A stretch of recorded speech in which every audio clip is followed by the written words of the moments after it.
चले हमारा में सुन रनिया गे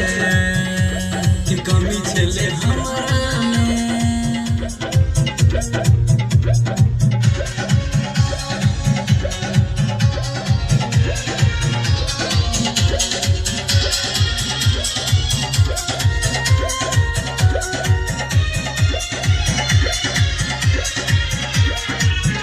रोज करे छलियो होय छले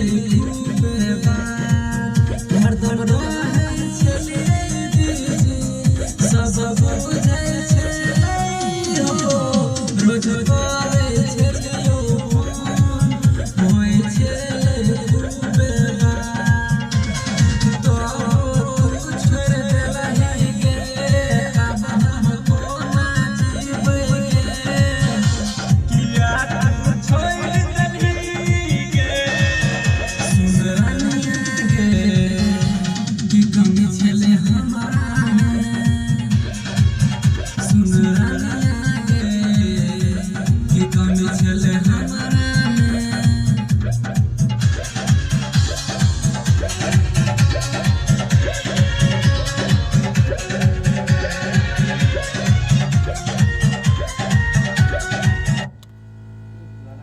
फोटो खींचवे